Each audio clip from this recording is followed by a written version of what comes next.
Hello all and welcome to this inaugural episode of the Mind Body Solutions podcast. I am Valérie Foulem, a registered social worker here at Mind Body Solutions, and I will be the one hosting these. So I'm actually quite excited to start this, and I hope that you are too, and I hope that you'll keep listening. So for our first inaugural episode, I thought, it's October, this is releasing on Halloween Day. We're going to talk about something a little spooky, a little scary. We're going to talk about phobias. So that's something I find is very interesting. However, a little kind of content warning, if you do have a phobia, we will be kind of talking about a little bit more difficult aspects of having a phobia, so that may be a little triggering for you. So feel free to set this aside for another day where you feel a little stronger or not listen at all. That's okay. You won't hurt my feelings. Your well-being is much more important than this podcast.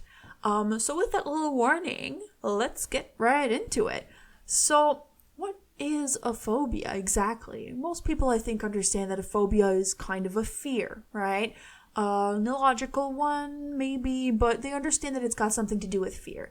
So, according to the Diagnostic and Statistic Manual of Mental Illnesses, 5th edition, or the DSM-5, a specific phobia is a disorder we're kind of talking about. Now, you don't need to be diagnosed to have a phobia, right? Like, we can still have a phobia and not necessarily go to a psychologist or psychiatrist or doctor to kind of get diagnosed with it. But if they would, this is what they would be using. So, it's got 7 criterion in the DSM for a specific phobia. So, without further ado, let's kind of look at those. Number 1, a persistent fear that is excessive or unreasonable that occurs either by just the presence of a specific object or situation or by anticipation of that specific object or situation kind of coming into contact with you. So for instance, if you're afraid of flying and tomorrow you've got a flight to catch, chances are you're probably not going to have the best nights of sleep, or like you're probably not going to be feeling too good. It makes sense, right? Like, a phobia is not just like the presence of the thing itself, it's also the anticipation of it happening. Number 2, exposure to the feared item or situation almost always leads to kind of a very big peak response, like a big peak of anxiety. That can take the form of a panic attack, crying, yelling, screaming, hyperventilation, all the symptoms of kind of a panic attack, chest pains. If you do experience chest pains, by the way, do go to the hospital, even if you're pretty sure it's a panic attack, just in case. In children, that kind of anxiety can be expressed by crying, tantrums, freezing up, or clinging to you. You know your kid best, so you kind of know a little bit. Maybe that's kind of something that's starting to manifest itself. Number 3, the person will recognize that the fear is kind of excessive or out of proportion to the actual threat, right? So if I'm afraid of a glass of water, I know that it's probably not going to hurt me, but my brain kind of takes over anyway. I'm still afraid, but I know it's not necessarily rational. Now, one thing I will say, in kids, that might not be a thing at all, because kids don't have that logical brain 100% developed yet. Us as adults, we can say, yeah, okay, it's kind of silly, but I'm afraid of this thing. I know it's not like a big deal, but I'm still really afraid of it. And we can kind of like reason with ourselves a little bit. Now, a kid might not have that, right? I always use the example of like, some kids really don't like going to see Santa at the mall or the Easter Bunny or what have you, right? Like, they kind of freak out and there's no real threat there, but even if you explain that to them, and even if sometimes they do know it's not a threat, right? Like, some kids will be like, oh, it's okay, I'm not afraid of Santa. What? I'm afraid of Santa. Like, it can be kind of hard for a kid to kind of reason with it, right? Because for them, the threat level is the same as the fear as they're feeling it. So although we might see that and be like, no, there's nothing to be afraid of, kiddo, like, come on. They don't see that, maybe. Depends on the kid. Number 4, the phobic situation or situations will be avoided or else will be endured with really intense anxiety or distress. So, like, you might try to avoid, if you're afraid of flying, you might try to avoid flying for as long as possible, drive, even take a boat, right, to where you want to go, just to avoid flying. Or if you do fly, it might not be a really good time for you, right? Like, you might be freaking out the whole time, or you might, like, ask your doctor, hey, can you give me something, like, for the flight or something, like, so to knock me out, so I don't have to, like, experience it at all, right? It's not a pleasant time. So, like, it kind of affects your day-to-day, right? Number 5, the avoidance, anxious participation, or distress during the feared situation or situations interferes a lot with the person's normal routine, like I just said, right? Like, so this can affect your work, your school, your social activities, your relationships, or kind of anywhere that there's a distress about experiencing the phobia, right? Like, it's kind of almost like a fear of being afraid. So you can kind of see how, like, a phobia can be really hard to live with. Number 6, the fear is kind of persistent. So at least 6 months that you're afraid of this thing, right? So that's what they say. Sometimes even way more, right? Like, some people have had phobias since they were little kids. Some people develop a phobia as adults. But so long as it lasts at least 6 months, we know it's like a phobia, not just like a passing little fear that'll kind of wane by itself. Number 7 is a little technical, but I like to include it anyway. If there's any questions, please do feel free to send us an email, which I will link below. But the anxiety, panic attacks, or avoidances associated with a specific object or situation, they're not explained away by another mental condition. So, like, say if you've got OCD and you've, like, obsessive compulsive disorder, and you've got a lot of, like, obsessions and compulsions about flying, that's different than a phobia of flying, right? It might seem the same, but that's a key difference, right? It's a different kind of anxiety. If you've got PTSD, post-traumatic stress disorder, right? So you've experienced something and then you have something that triggers a flashback. That's different than a phobia, right? Like, a phobia is irrational in its base. Post-traumatic stress disorder flashbacks tend to be a little bit more rational, right? For instance, if you've got PTSD from being attacked by a dog, right? Seeing a dog will trigger a memory about that time, and then your body will kind of go into a flashback or in kind of like a anxiety attack. But if you're just afraid of dogs, like, there's maybe not like a specific event attached to it.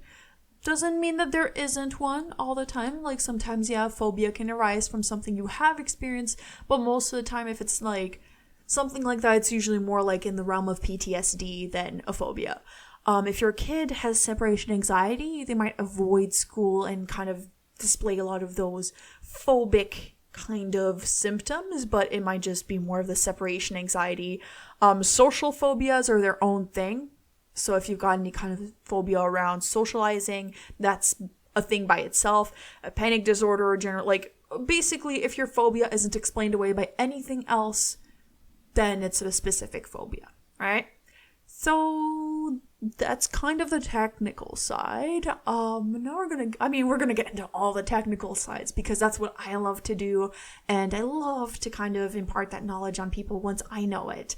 But we're gonna get to, like, a little bit more like fun, listicle type of stuff right now. So there's actually a couple categories to phobias.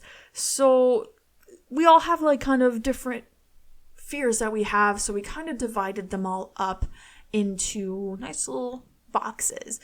So there's fears related to animals, right? Spiders, dogs, insects, cats, what have you. Fears related to the natural environment, so heights, thunder, darkness, wind, stuff like that. Fears related to blood, injury, or medical issues, injections, broken bones, falls, blood, right? Kind of more visceral phobias. Fears related to specific situations like flying, riding an elevator, driving, and others. So a couple others are like choking, loud noises, drowning, kind of like oddball things.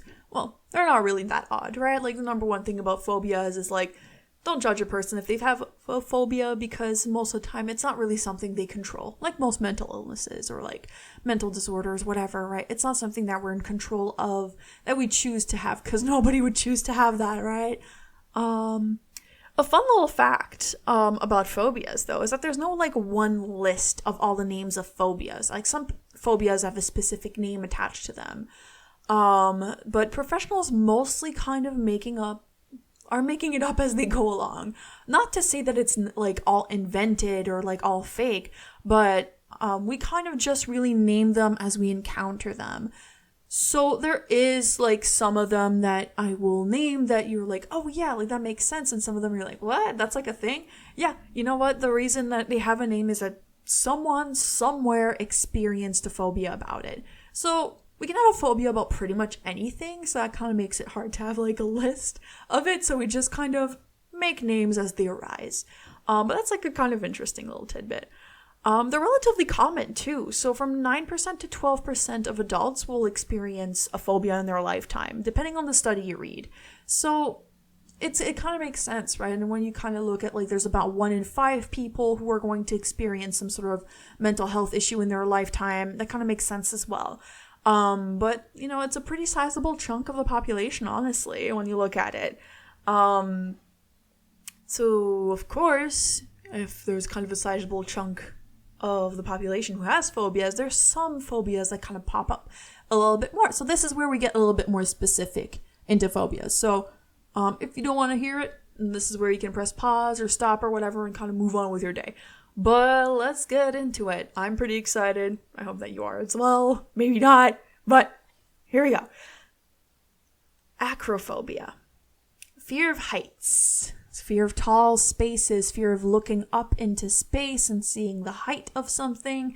Some people, like if they, you know, like in movies, they'll be like, oh, don't look down. And the character will look down and be like, oh no, I'm freaking out. They'll have that. Some people, like, they literally just need to look at a skyscraper and they kind of get vertigo and they're like, whoa, okay, I'm gonna fall. So let's just say that those people, the CN Tower, not their favorite spot, right? Kind of makes sense. It's kind of tall, one of the tallest buildings in the world. So even looking at it can probably make a person with acrophobia a little bit afraid. Aerophobia, the fear of flying. So again, right, if you're kind of nervous around planes, nervous around, it might even be like parachutes, although I think that's a more specific phobia. But like, you know, you're kind of not a fan of planes.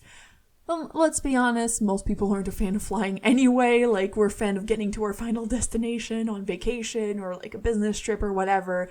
But I mean, we can all agree to think that airports and flying and like just being in an airplane all kind of isn't a great time. A really kind of fun fact, actually, well, maybe not so fun fact that I learned was that actually flying isn't just the fear of flying sometimes, right? It can be a little bit of the fear of the tight space of the airplane. It can be a little bit of a fear of like being stuck with a bunch of people you don't know. It can be a fear of the crowds at the airport. It can be a fear of the kind of germs, right? Like we always hear about those travel like infections and stuff like that. It can be a lot of fears all in one. So that's why it's kind of a common one, because there's a bunch of reasons why people might kind of get that bad association with flying. I guess the most obvious being like, oh, like I got into a really turbulent flight one time and it wasn't fun. But it can be more than just flying, right? So that's a kind of interesting thing about it. Arachnophobia. Fear of spiders, right? Little creepy little crawly 8-legged weirdos with all their eyes and their beautiful little houses. I'm a little biased. I actually love spiders. I'm kind of a weirdo. Of course, I love Halloween, so I love spooky stuff. But, you know, we can see that, like, oh, okay, if a person's got arachnophobia and they see a spider, that ruins their whole day, right? Like, it's not just like, oh, a spider, gross, I'll take it and bring it outside. It's like, oh my god, a spider, my life is ended. I want to, like, burn my house down. I'm moving out. Like, it can be pretty intense. This one's actually not that obvious. Most of the other previous ones, their roots kind of make sense. But this one's a little bit murkier and I love it. But it's called astrophobia. And I've actually got the complete opposite of a phobia of this. I love this. It's the fear of thunder and lightning. I find it extremely soothing and extremely beautiful. But we can see how it can be very, like, fear-inducing for a person, right? Like, it's loud, it's bright, it's destructive, it's kind of scary, right? Like, if you don't know quite how to handle it, it's pretty terrifying. Autophobia.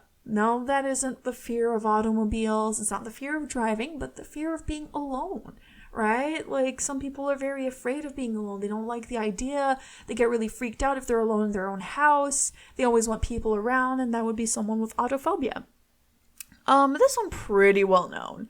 Claustrophobia, right? Fear of confined spaces or crowded spaces, right? Like being in those like big crowds, like sometimes you see in big cities or in movies, right? Where everyone's kind of shoulder to shoulder. It could be like also a claustrophobia thing. So it's not just like, oh no, I'm in an elevator and I'm freaking out. Like it can also be like, oh no, I'm like squished like a sardine in this like street and I'm freaking out, right? This one's also not super obvious. Cynophobia. That's CYNO phobia. What is it? It's fear of dogs, right? We've alluded to a little bit of it earlier, but it's kind of a weird one. If you're a word nerd like me, you know that like, oh, canis, right? That's kind of like the scientific name for like canines and dogs and all that stuff. So it's kind of similar, but not quite. So I kind of enjoyed that. Weird little word root there. Next one, hemophobia, fear of blood, right? And also that kind of makes sense, right? Unless you're like a person whose job like kind of requires you to be in contact with a lot of blood, like an ambulance driver, a police officer, a doctor, a nurse, or kind of anybody who has to do with like traumatic situations. Like, it's kind of weird if you see a big amount of it, right? Like, we usually don't have a very good association to a lot of blood, right? So it kind of makes sense. But obviously, if, like, you get a little paper cut and then your whole day is derailed because of it, less fun. And that doesn't mean that you can't have a hemophobic doctor or nurse or police officer or ambulance driver or what have you, right? Paramedic, etc., etc. But, you know, it's kind of the people you probably expect to not have that phobia, but it could make sense too, right? Because they see it all the time. They see what it can do to lose a lot of blood. It makes sense that they might be afraid of it. Hydrophobia, fear of water, right? So maybe someone sprayed you with a super soaker just one too many times and it kind of got to be a little much. Maybe it's boats, maybe it's kind of swimming, all those things, right? Like, as long as it's centered around water, fear of water. Makes sense, right? Hydro, water, H2O, all that stuff. This one's a little bit of a mouthful, so I'm sorry if I mispronounce it. Ophidiophobia, fear of snakes. Again, I'm very biased. I actually find snakes quite cute. Especially ball pythons. They've got the really delightful little, kind of almost like a little smiley face. They get a bad rep, but they actually make great pets. But if you're afraid of snakes, maybe not, right? But it kind of makes sense, right? They're not, like, they're kind of sneaky. Like, they don't have, like, legs or arms, so they kind of move in a strange way. They've got big fangs. Good news is that most of them in Canada are completely harmless. If ever you do want to get one out of your garden, you just kind of need to grab it right behind the head, and it can probably not do much, and you can just kind of throw it gently back into the forest where it belongs, and it'll probably be much happier. That's a fun little trick for you. This one, I have this one, so I'm a little kind of anxious to even read it out, because I actually have this phobia. Yes, of course, the social worker and therapist has a phobia. Who knew? But it's called trypanophobia, and that's the fear of injections. Yeah, I'm not a fan. Right? Not a fan of needles. Doing better with vaccines, though. Ever since I started getting my flu shot more regularly, and I have to have shots every month anyway, that's helped a lot. But I'm still not too good at blood tests. I faint. I'm a fainter. They actually have to lay me down and everything. And I know, that's the craziest part. I've had way more positive experiences than negative experiences with vaccines and blood tests. But I still have that fear, right? Like, it's all rational. I know that it's not going to hurt a lot. It is going to feel unpleasant. And yes, I am going to feel the needle in my arm. I know that. And every time, I am okay, right? Like, I barely even faint anymore. It's barely happened in the last couple of years. But there's still always that fear, right? It's not logical. But it makes sense. I don't think anybody's really like, oh yeah, I've got a blood test today. Great. Oh yeah. Maybe if you're giving blood, then you kind of feel pumped about helping somebody, and plus you get a snack after, right? Kind of a good time. But I don't think it's a very pleasant experience, even just at the baseline. So I think I'm justified in my phobia. And last but not least of the most common ones, zoophobia. Fear of animals. No specific one, not just dogs, not just cats, not just fish, all of them. That can be a little overwhelming, right? You can kind of see where a phobia can really affect a person's day-to-day. So how do we treat them, right? How do we kind of make them better? So obviously, no therapist, me or otherwise, can really guarantee that it's going to go away forever, right? Like sometimes a phobia, it's kind of an uphill battle, right? Like it's something that can be really deeply ingrained into us. So it's kind of hard to break that cycle of fear and anxiety and like doubt and kind of bring it into a more positive outlook. But we got to think of like what a phobia does, right? Like it affects your ability to enjoy your daily life. So the goal really is to minimize that kind of debilitating, distressing symptoms until you can kind of more freely live your life. Most of the time, a therapist will try to get you to kind of reason with your fear, right? To kind of treat it a little bit more logically. Because when you do treat it more logically, it makes it feel a little bit more like you're in control. And that's what we want, right? We don't want anxiety to drive the car. We want you to drive the car, right? Well, unless your phobia is driving cars, in which case we'll use another metaphor, right? But that's kind of what we want to do. We want to put you back in control. So we might help you replace those unhelpful thoughts and behaviors with like useful, positive thoughts. Oh, excuse me. It'd be really cute if I just burped in this first episode, huh? For instance, if you have a fear of dogs, all right? We know in our brain, not all dogs are going to want to attack us, right? They're not going to want to bite us. They're not going to bark at us, all of them. But most of them might bark at you, right? Because they're like, hey, what are you? You're a stranger. I'm going to bark at you. Bark, bark. That's how I communicate with you. So maybe knowing how to act around a dog could be first lesson that you can learn, right? So how do I kind of communicate to this dog that I am not a threat, so therefore it will not act threatening towards me, right? Because they're also usually afraid, right? Like most animals are usually more afraid of us than we are of them. So for most of those animal-centered phobias, that's kind of what we want to reinforce, right? Like you're a lot scarier to that thing than it is to you, right? But knowing, okay, well, like dog's body language, right? Like how do you tell if a dog is nervous or afraid or angry, right? Like learning a little bit more about how they work so you can kind of get a better handle on how you can react to it, right? For instance, right? Like if you want, like if there's like a dog that's like kind of friendly and curious towards you, right? Like his eyes are kind of not gonna have that like white circle around them. Their ears are maybe going to perk up a little bit and they're going to be sniffing at you. Well, you can present your closed fist, right? So then they don't like feel tempted to maybe bite a couple fingers and then you can kind of sniff it, maybe lick it a little bit, right? So that's like a good little helpful tip. Once you kind of get a handle how to act around a dog, maybe you spend some time looking at videos of dogs, right? And of course, if you're going to look at the internet for videos of dogs, what are they? Cute, adorable, fun, hilarious, right? They're positive. So you kind of get like an idea of like how dogs can just be like big fluffy idiots in the best sense, right? Like it kind of reinforces the positivity of that situation, right? Or like if it was flying, like flying is fun. It takes you to where you want to be. You can go anywhere in the world now. It's amazing, right? We kind of try to reframe it as a more positive thing.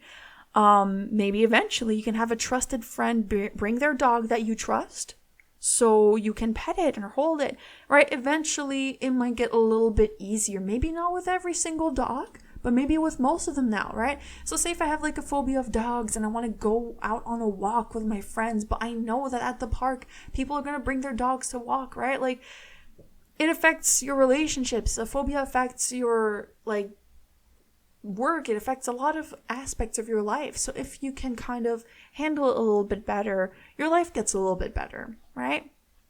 So one little tip that I actually do want to let you guys know that I kind of give to most of my clients is grounding. And I've written a blog post about it. I'll link it below. But that's kind of what you want to do when you have like a peak of anxiety or fear about whatever, right? You want to kind of bring yourself back to the present moment, right? With something like, okay, like say if you're afraid of dogs and there's a dog right in front of you barking, maybe you don't want to stay in that moment and you want to go to a more peaceful moment, but that's why you kind of bring that peaceful moment with you. So the technique I'm talking about, maybe a lot of you know it, maybe a lot of you don't, but it's called 5, 4, 3, 2, 1, and it's kind of the bread and butter of all anxiety-based disorders. So basically what you're trying to do, right, is look at 5 things you see, 4 things you hear, 3 things you smell. I messed it up, actually. My bad. It's 5 things you see, 4 things you feel, 3 things you hear, 2 things you smell, and 1 thing you taste. Woo! Lists like that are really hard to do, and I should really honestly know better, because I tell people all the time, but it's always those last couple of ones that trip you up, right? So when you're grounding, it's really important to first slow your breathing deeply in and out, right?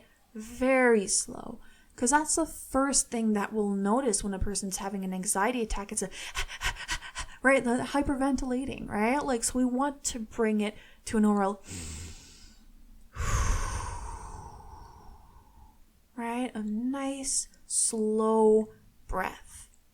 And then we want the person to kind of look around, right? And maybe, okay, so there's a dog barking right in front of you and you're afraid of dogs. Well, let's look at other stuff, right? Okay, well, there's a lamppost over there and it's lit up. Okay, there's like a gentleman walking down the street. There's beautiful trees.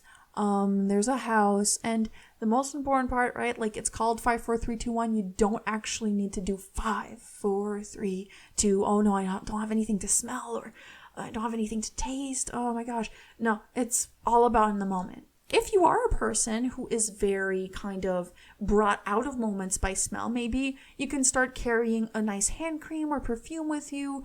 Or if you're very easily distracted by taste. All right, well, maybe, you can have like a pack of gum or mints. And it also actually engages your touch then too, right? Because when you kind of chew something, you're also touching it with your tongue and the inside of your mouth. So it's also kind of something you feel. And you can also hear yourself chewing maybe a little bit. So that can also become like a kind of auditory distraction, right? One thing can satisfy many of those. And I guess if you're really feeling it, you can take out the gum and squish it in your hands. If you haven't, if you really wanted to, I suppose. But if you're a person who kind of has a lot of anxiety, it might be a good idea to kind of make a little bit of an emergency bag, right? Like with just pleasant things, maybe pictures of people you love too, nice smelling things, nice tasting things, maybe a playlist on Spotify or something, of good songs that you really enjoy. But that's basically kind of what you want to do in those moments, right? You want to make it pleasant. And by making those moments that really feel fearful and kind of crappy a little bit better, the next moment becomes a little bit easier. So I promised that I would tell a little bit of a personal story. As I mentioned before, I pass out with injections. I don't do well at all in any part of the hospital. Bad case of white coat syndrome. So what I tend to do is when I know, like especially blood tests and intravenous, that's like the number one things that will make me have a really bad reaction. And I know that leading up to it, I have a really rough time. And usually if I'm doing a blood test, I haven't eaten. So like I feel kind of shaky already. It's not a good time for me. However, afterwards, it's the best time for me because I'll treat myself. I'll buy myself my favorite treats. I'll take my time eating them. I'll do my favorite activities. I'll do all my favorite things and reward myself for being brave and making it through, right? Actually, shout out to my mom who still comes to all my kind of blood tests. She's amazing because she knows exactly what to do with me. She knows that when it happens, I need a hand to squeeze, right? If you've got a friend who knows you or like a family member who knows you, it helps so much more. So I'll squeeze her hand and look right into her eyes and then probably pass out most of the time. But I'll have someone there, right? I'll have someone there to kind of reference to kind of talk to. But that's the whole name of the game, right? Like, you make it as pleasant an experience as possible. And yes, maybe it still feels crappy. Yes, maybe I do still pass out. But if I do, I know that I have someone there who cares about me. And I know that afterwards, I get something nice. Sometimes she'll and like buy me an ice cap. She's very nice and very cute. So shout out to you, Mama. But that is it for our first episode. If you've got any comments, any questions, please feel free to reach out to us. If you do want some help with some of these issues, also feel free to reach out to any members of our team. I will link all the information below. Thank you so much for taking the time out of your day to listen to this first episode. I hope that it was informative, and I hope that you had a good time, and hope to see you again next time. All right? Take care. Bye-bye.